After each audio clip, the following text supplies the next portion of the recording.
It's time now for Mr. Keen, tracer of lost persons.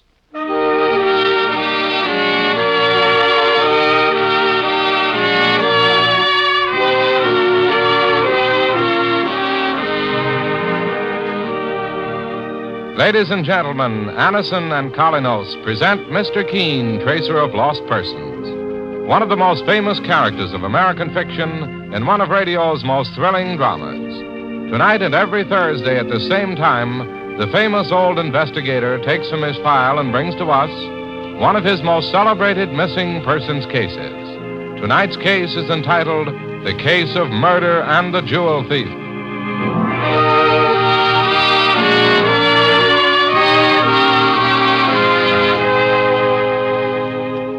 Physicians and dentists have had much to do with spreading the fame of Anison. Many have been giving their patients Anison tablets in envelopes for years. These people know how incredibly fast Anison acts to relieve the pains of headaches, neuritis, or neuralgia. Why not take this tip when you're suffering from headache, neuritis, or neuralgia pain?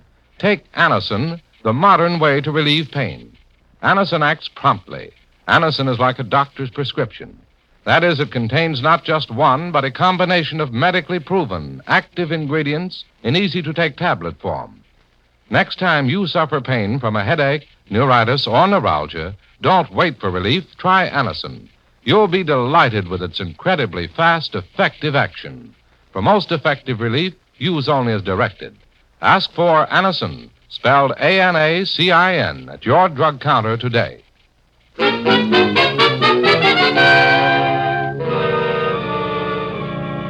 Now for Mr. Keen and the case of murder and the jewel thief. Our scene opens in the office which Mr. Keen, the great investigator, shares with his friend and partner, Mike Clancy. The telephone is ringing, and as Mike reaches for the receiver, he is unaware that he's about to raise the curtain on a startling drama. Mr. Keen's office. Is this Mr. Keen? No, this is his partner, Mike Clancy, speaking. May I talk to Mr. Keen? It's very important. Well, who's calling, please? Tell him it's Mr. Carl Rollins. Well, just a second. Mr. Keen, Yes, Mike. there's a fellow named Carl Rollins who wants a word with you. He says it's important. Carl Rollins? All right, Mike, I'll take it.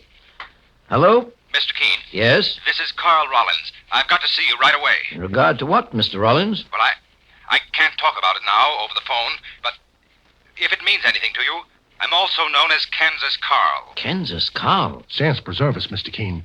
But isn't Kansas Carl the jewel thief the cops have been after for months? Just a moment, Mike. Hello, Mr. Rollins. Yes, Mr. Keen. Where are you calling from? My room's on 10th Street, number 892, apartment 4D. All right. You'll wait there for me? Yes, What? Mr. Rollins. Hello? Hello? What happened, boss? I'm sure I heard revolver shots, Mike. We've got to get over to Rollins' apartment right away.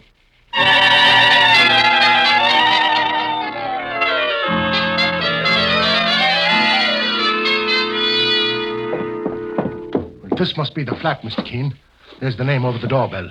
Rollins. I don't think there's any point in ringing, Mike. If the door isn't open, we'll have to break it down. It's open, boss. Well, let's go in and keep your gun handy, Mike. Right, boss. Well, the room is empty, Mr. Keen. So it seems, Mike. You want me to go down and see if I can find the landlady or the superintendent? Just a minute, Mike. Do you smell anything? Sure. I smell powder. A gun was discharged in this room a little while ago. There's no doubt that those were pistol shots I heard over the telephone. Yeah, but nothing's disturbed, boss. The place seems empty. Mike, look at the floor.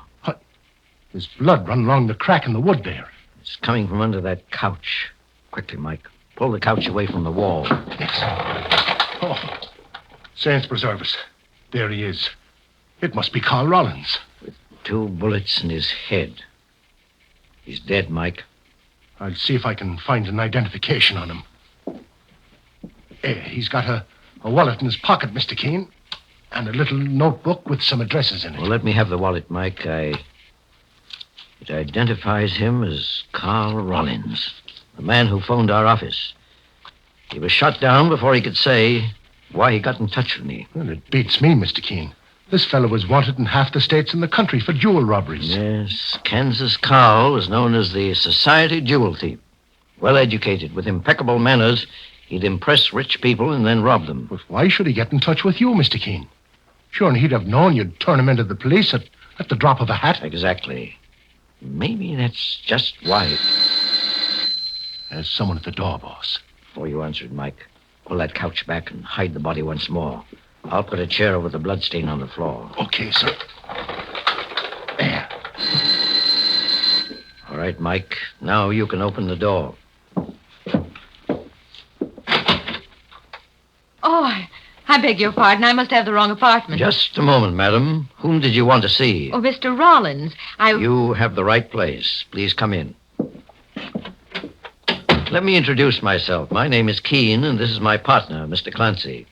Mr. Keen, the famous investigator? And who are you, may I ask? Mrs. Andrea Mitchell. I'm a good friend of Mr. Rollins. But why are you here? Has something happened to Carl? I'll explain in just a moment. First, I'd like you to tell me, how long have you known Carl Rollins? We met 6 months ago.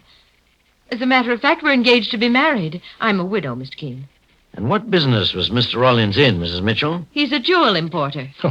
I'll say he was. I beg your pardon? All right, Mike, we shouldn't wait any longer. You better notify the police. The police? Mr. Keen, what's happened to Carl? Please tell me. Carl Rollins has been murdered, Mrs. Mitchell. Murdered? Oh, no. No, he could... Oh... Well, she's fainted, Mr. Keen. I'll take care of her, Mike. You call the police and report the murder of Carl Rollins, alias Kansas Carl.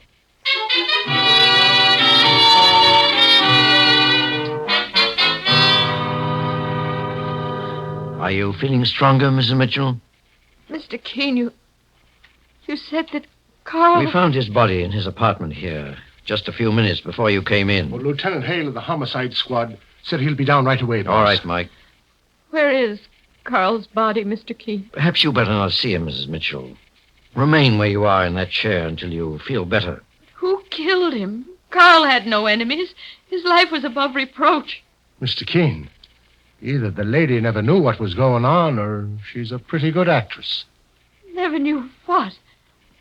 Mr. Keen, what does Mr. Clancy mean? Carl Rollins was a well-known jewel thief, Mrs. Mitchell. The police have been after him for months. Oh, no. No, I don't believe It it. happens to be true. But Carl loved me. He was a respectable man, Mr. Keen. He couldn't... His respectability was just a pose, Mrs. Mitchell. However, I have a feeling perhaps his life had changed some time before he died. But I'm afraid you'll have to answer a great many questions for the authorities. You don't think they'd connect me with it? With Carl Rollins' past, perhaps they might. However, if you confide in me, Mrs. Mitchell, I may be able to help you. Oh, there's so little I can tell you, Mr. Keen. I met Carl at a dinner dance 6 months ago, given by Mrs. Arthur Van Burton. The wife of the banker? Yes. I'm fairly well known in the city, Mr. Keen. My late husband was Elliot Mitchell, the art dealer. When I met Carl Rollins, he was introduced as a jewel importer. I had no idea... He was actually a world-famous jewel thief. He was very clever about hiding his real identity. We saw a great deal of each other for several months. And then Carl proposed to me. I accepted. And I told my daughter we were getting married in a month. I see.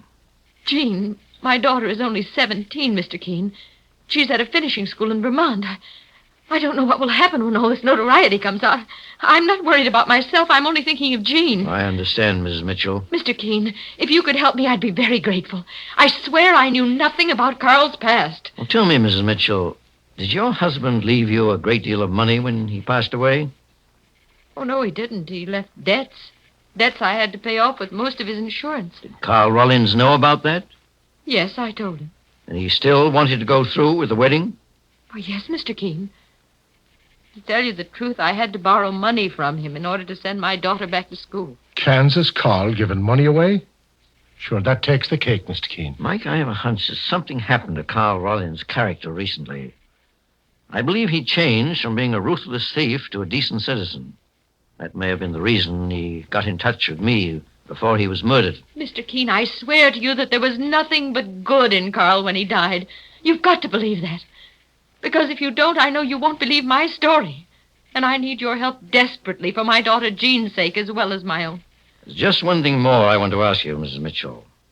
Did you ever meet any of Carl Rollins' friends or acquaintances? No, Mr. Keen. But there was one woman he spoke of. A woman named Grace Bentley. She was older than Carl, I believe. And when he spoke of her, he almost sounded as if he were talking of his mother, who has been dead for many years. What did he tell you about her, Mrs. Mitchell? Well, just that she was a good friend and he trusted her. Do you know where Grace Bentley can be found? I believe she's a seamstress, Mr. Keen, and lives alone.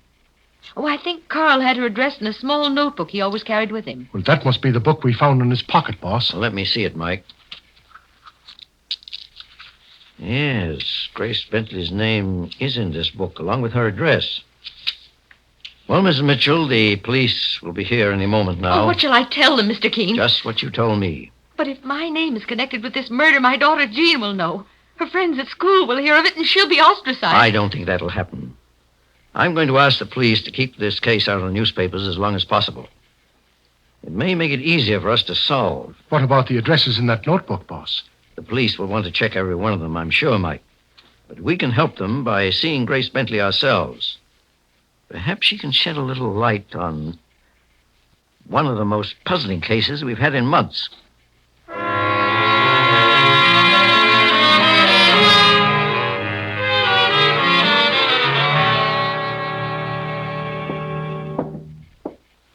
The number on Miss Bentley's letterbox outside was 12, Mr. Keen. This apartment is number 12, Mike. Remember, one peep out of you got a bullet through your head. Boss, did you hear that? Yes, Mike. Listen.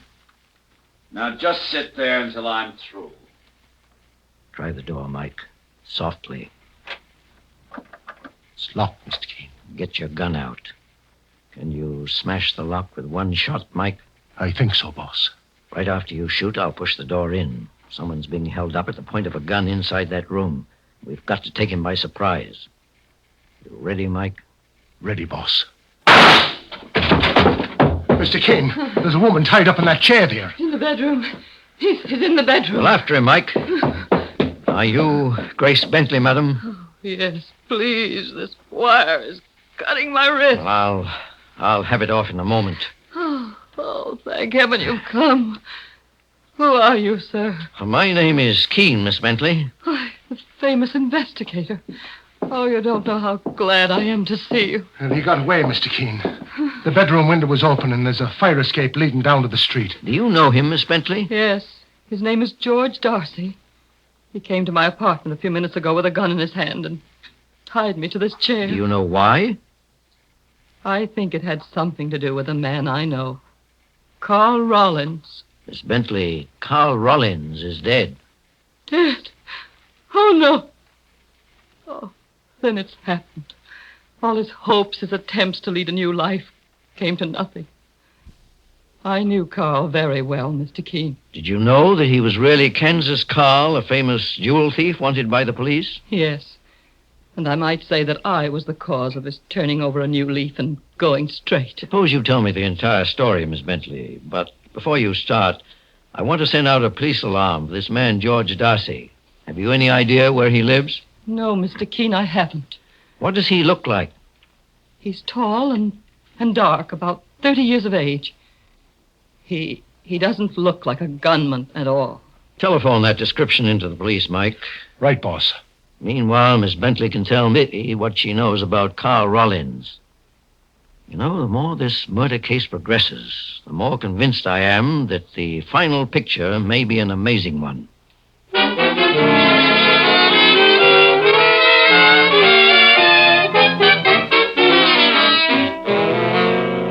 In just a moment, we'll return to Mr. Keen and the case of murder and the jewel thief. Meanwhile, it's the big medical news wherever you go.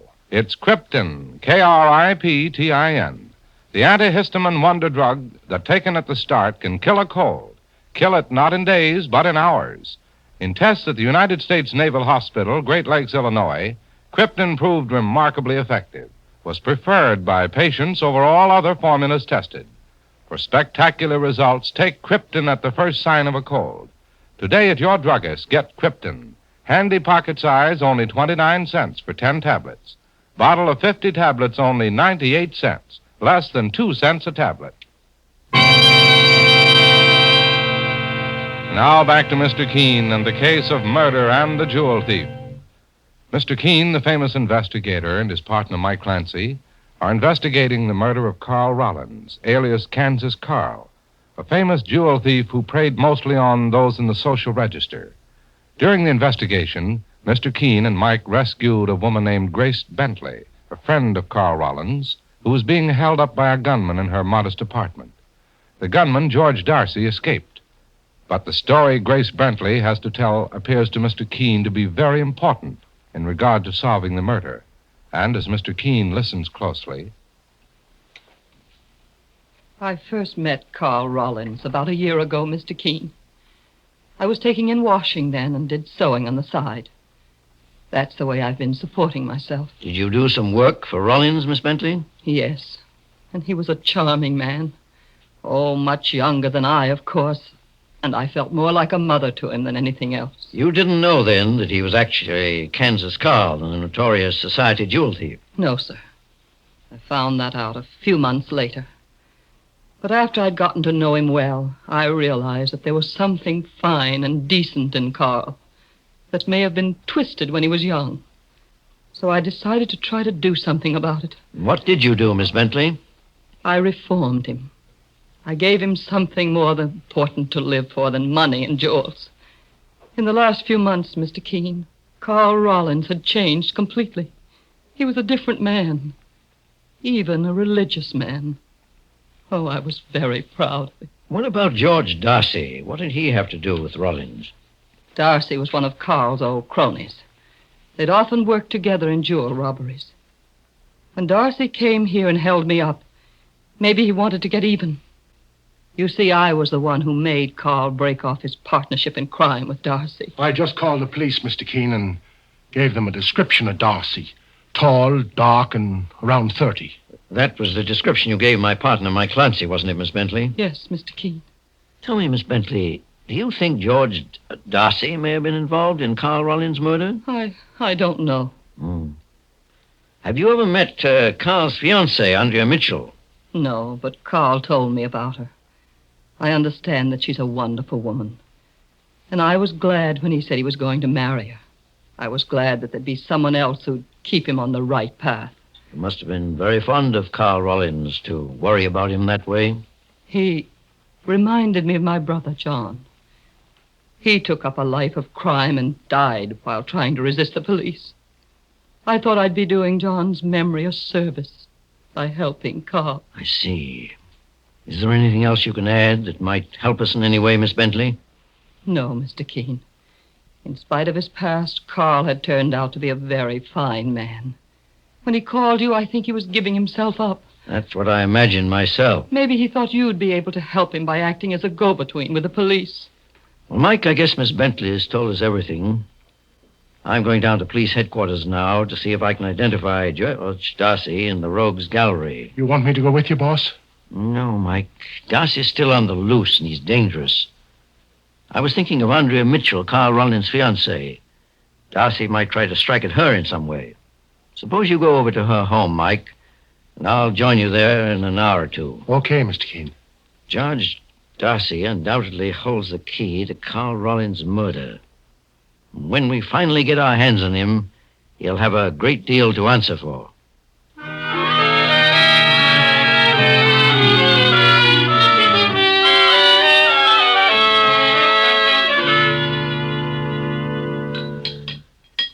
Will you have another cup of coffee, Mr. Clancy? No, thanks, Mrs. Mitchell. Do you mind if I smoke, ma'am? Please do. I'm very grateful to Mr. Keen for sending you over to my home. Even though I never met this man, George Darcy, he worries me, after what you've told me about him. Well, Mr. Keen himself will be here any minute now. Sure, and is that a picture of your daughter, ma'am? Yes, that's Jean. She's 17. That picture was taken just before her father died. Aye, she's a fine-looking girl. Mm. Oh, someone's at the door. It must be Mr. Keen. Just a second, Mrs. Mitchell. Mr. Keen wouldn't try to come in without ringing first. unless it was an emergency. There's the doorbell now. Well, I'll go out, get out of sight behind them drapes there, just to be on the safe side. Oh, Mr. Clancy, you think it Now, may be... just answer the door, Mrs. Mitchell, like you were here alone. Let me do the rest. One scream and I'll shoot, lady. Get inside.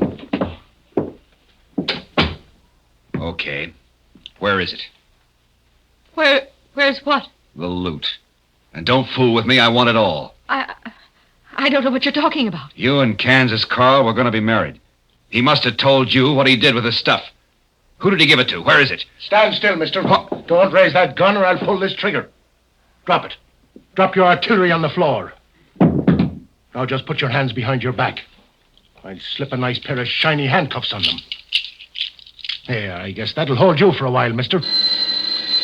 That's probably the boss right now, Mrs. Mitchell. Will you let him in, ma'am? Oh, yes, Mr. Clancy. Mr. Keen. Mrs. Mitchell, I see you have a visitor. Mr. Keen, this man just came in and held me up. If your partner, Mr. Clancy, hadn't been here... I had to put the handcuffs on him, boss. I saw this man going to the house ahead of me, Mike, with his gun drawn.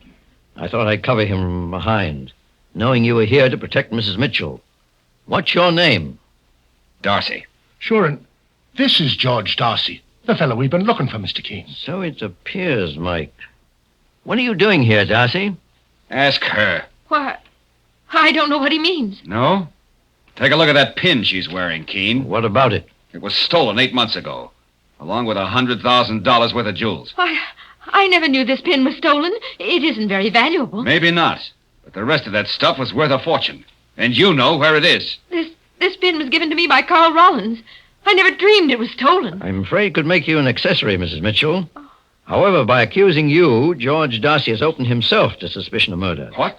Darcy, you thought Mrs. Mitchell was hoarding some of your ex-partner Carl Rollins' stolen loot. But you wouldn't have dared to come here to get it if you weren't sure Rollins was dead. Well, I want the truth, Darcy. Remember, your own life hangs in the balance, too. I didn't kill Carl. I knew he was dead because I found his body in his room. You were in his apartment today. Carl was going to turn himself into the police.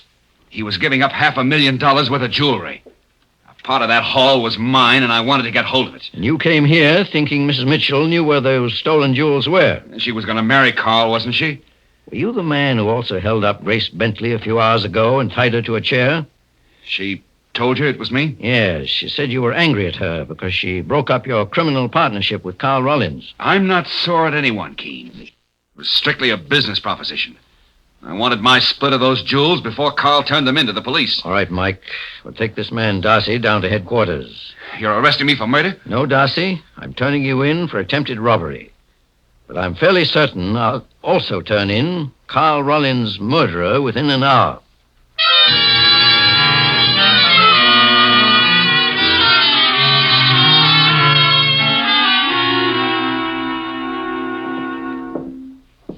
Lock on that door is still broken, Mike. Open it without knocking. Okay, Mr. Keen, sir. Right, the place is pitch dark, boss. There's a light under that door over there. Open the door. It's probably the bedroom. Oh, Mr. Keen, why, what are you doing here? Are you going somewhere, Miss Bentley? I see you're packing a bag. I was going to Philadelphia to see my sister. Your sister? Is she as much a figment of your clever imagination as your brother was? What do you mean? Mike, take a look in that suitcase. Okay, boss. Keep away from my things. One side, lady. So you reformed Carl Rollins, Miss Bentley. You also murdered him. Why, you can't prove that. Oh, no? Just take a look at this, Mr. Keen. There's a false bottom in this suitcase. Why, you... Saints preserve us. There must be a fortune in jewelry here. Yes, Mike. Bracelets, rings, and necklaces that Carl Rollins had stolen over the years, which he was going to return to the police when Grace Bentley shot him down. Her reforming Rollins was only a device, an excuse to gain his confidence so she could get hold of those stolen gems herself. I've got to hand it to you, Keen. I never thought you suspected me. Would you like to know how you gave yourself away, Grace Bentley? Yes. How? You described George Darcy as being tall, dark, and about 30 years of age. He happens to be short, bald, and at least 40. You gave a false description because you didn't want me to catch him. You were afraid he'd confess that he suspected you of having Carl Rollins stolen jewels. All right, it's your deal, Keen. But I'll make you a proposition. I can get rid of that jewelry and collect $500,000 in cash for it. I'll split with you 50-50 if you let me go free. That's quite a proposition. You must have some very good connections in the underworld. I ought to. I spent plenty of time up the river. Then you're actually a professional jewel thief with a record, as I suspect. Look, Keen, are you making a deal or aren't you? I'm not, but you are with the district attorney. I'll kill you. You're not so fast. Go. Let me go before I... They think she's as strong as a man, boss. If she wants to do a little wrestling, she can wrestle with these handcuffs. The handcuffs will hold her, Mike, until we replace them with iron bars. Miss Bentley did a good job of reforming Carl Rollins. But I think his love for Andrea Mitchell had more to do with his decision to turn over a new leaf. But as far as I can see, there's only one reform for you, Grace Bentley, and that's the death sentence.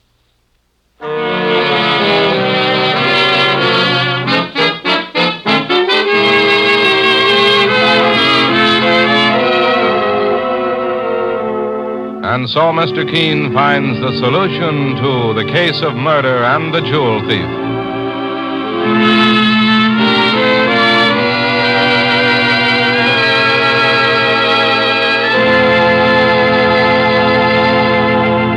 The next time you're suffering from the pains of headache, neuritis, or neuralgia, try Anacin. You'll bless the day you heard of this incredibly fast way to relieve these pains. Now, the reason Anacin is so wonderfully fast-acting and effective is this. Anacin is like a doctor's prescription. That is, Anacin contains not just one, but a combination of medically proven, active ingredients in easy-to-take tablet form. Thousands of people have received envelopes containing Anacin tablets from their own dentist or physician, and in this way have discovered the incredibly fast relief Anacin brings from pain of headache, neuritis, or neuralgia. So next time such pains strike, take Anacin. For most effective relief, use only as directed. Your druggist has Anacin in handy boxes of 12 and 30, and economical family-sized bottles of 50 and 100. The name is Anacin, A-N-A-C-I-N.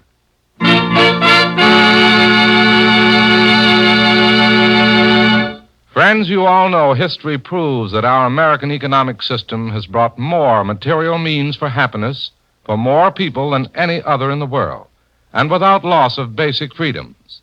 To better understand your American economic system, write today for the free booklet entitled The Miracle of America, Box 10, Times Square Station, New York City. That's Box 10, Times Square Station, New York.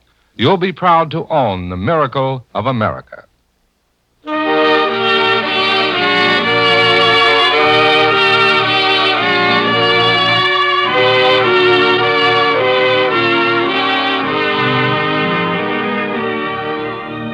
Mr. Keen, Tracer of Lost Persons, is based on the novel Mr. Keen. The radio sequel is originated and produced by Frank and Ann Hummert. Dialogue by Lawrence Klee. Bennett Kilpack plays Mr. Keen. It is on the air every Thursday at this time. Don't miss Mr. Keen next Thursday when the kindly old tracer turns to the case of the two-faced murderer.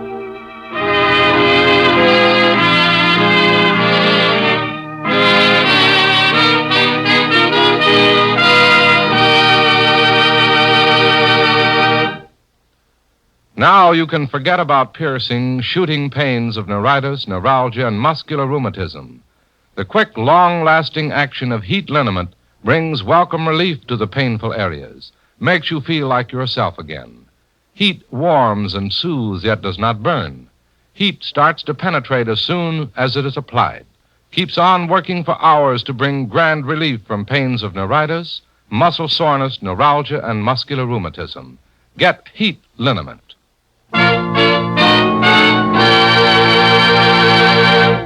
Mr. Keen, Tracer of Lost Persons, will be on the air next Thursday at the same time.